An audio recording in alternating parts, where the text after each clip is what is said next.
The old beach house had a smell. Not a bad smell, but a specific one, a mix of salt-dusted wood, damp air that never fully dried, and the faint, sweet scent of his grandmother's potpourri, still lingering in a dusty bowl on the mantelpiece. For Kevin, it was the smell of every summer of his childhood, but this time he was here in the quiet chill of late autumn, and the house felt less like a sanctuary and more like a museum of a life that was long gone. His grandparents had finally moved into an assisted living facility on the mainland. At 23, fresh out of college with a degree in graphic design and a job that wouldn't start for another 2 months, Kevin was the designated family member with enough free time to pack up their 50 years of memories. He'd been here for 3 days, and the isolation was already starting to press in on him. The nearest year-round neighbor was a quarter-mile down the windswept beach. At night, the only sounds were the rhythmic crash of waves and the mournful cry of the wind whistling through the old window frames. The first couple of days were fine. Kevin spent his time sorting through photo albums, wrapping delicate teacups in newspaper, and getting lost in nostalgia. But on the third night, things started to feel off. It began subtly. He'd left a box of books by the foot of the stairs, only to find it moved to the top landing an hour later. He brushed it off, thinking he must have moved it himself and forgotten. Then he found one of the windows in the sunroom, the one with the broken latch slightly ajar. He was certain he had closed it, but he chided himself for being forgetful and secured it with a wooden dowel. That evening, while digging through an old sea chest in the attic, Kevin found his grandfather's journals. He'd kept one for every year they lived in the house. He took the one from 1985, the year his dad was born, and settled into an armchair with a cup of tea. The entries were mostly mundane: fishing trips, repairs to the porch, complaints about tourists. But then he came across an entry that made the hair on his arms stand up. October 12th, 1985. Saw the Watcher again tonight. He just stands out on the dunes past the tall grass, a dark shape against the gray sky. Doesn't move for hours. Eleanor says I'm imagining things, but I know what I see. He's looking at the house. He's always looking at the house. Kevin felt a shiver run down his spine. The Watcher. It sounded like something out of a cheap horror novel. He flipped through the pages. There were a few more mentions of him over the years, always the same. A silent figure, standing motionless on the dunes, just watching. The last entry about him was from 1992. After that, nothing.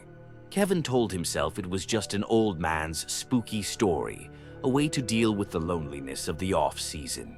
He put the journal down, trying to shake the unease. He decided to take a hot shower to relax. The house was cold, and the old water heater rumbled and groaned as it worked.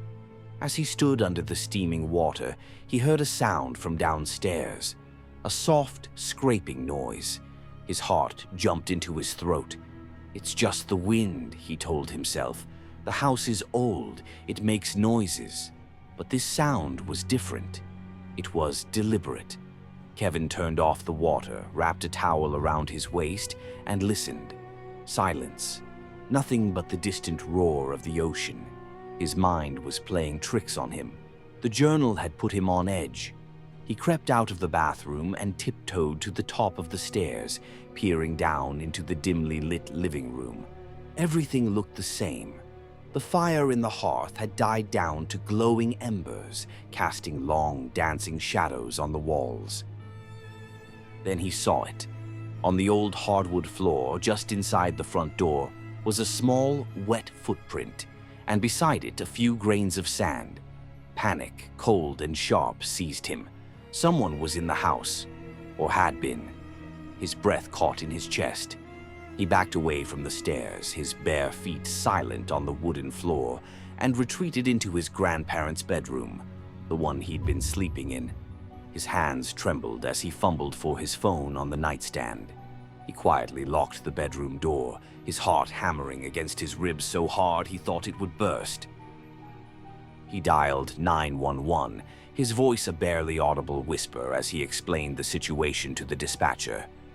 She told him to stay on the line and that a car was on its way, but that it would take at least 15 minutes given the remote location.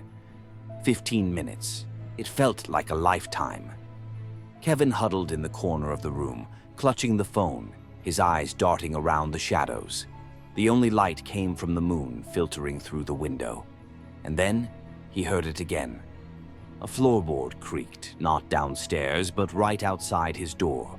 It was followed by a slow, heavy footstep, then another. He held his breath, listening to the dispatcher's tinny voice trying to reassure him. The silence outside the door was more terrifying than any noise. A full minute passed. Then slowly, terrifyingly, the old brass doorknob began to turn. A choked cry escaped Kevin's lips. The knob twisted back and forth, the old mechanism groaning in protest against the lock. Then came a heavy thud against the door, and another and another. He was trying to break it down. "He's trying to get in," he gasped into the phone. The dispatcher's voice became more urgent. "Sir, is there any other way out of the room? A window?" Kevin's eyes darted to the window. It led to a small, second-story balcony that overlooked the front yard and the dark, churning ocean beyond. The drop was at least 15 feet onto hard-packed sand and driftwood. Another splintering crack echoed from the door. It wouldn't hold for much longer. He made a split-second decision. He hung up the phone, scrambled to the window, and struggled with the old swollen frame. With a surge of adrenaline, he shoved it open and climbed out onto the narrow balcony. The wind whipped at his towel and chilled him to the bone. Behind him, the bedroom door burst open with a final, violent crack. He didn't dare look back.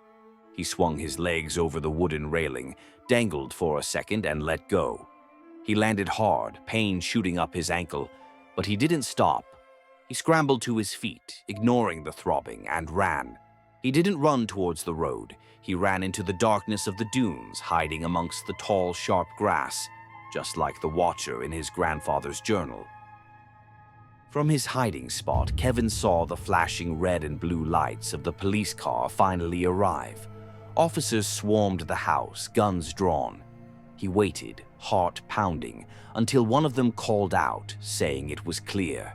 He limped out of the dunes, collapsing with relief, as a police officer helped him to his feet and wrapped him in a blanket. They searched the house and the surrounding area for over an hour. They found signs of a forced entry through the back kitchen window and, of course, the splintered bedroom door. But they never found him. The footprints on the beach had already been washed away by the tide. Kevin never spent another night in that house. His family hired a professional company to finish the packing. But the most disturbing part came a week later. His dad called him. The company had finished clearing the house, but they couldn't find his grandfather's journals anywhere. Kevin had left the one from 1985 on the armchair in the living room. It was gone. Sometimes, when he can't sleep, Kevin thinks about that. He thinks about the watcher and how he wasn't just watching anymore. He had been waiting. And Kevin knows, deep in his bones, that somewhere out there, the watcher has his grandfather's journal, reading about the family he's been obsessed with for decades. And he's just waiting for his next chance.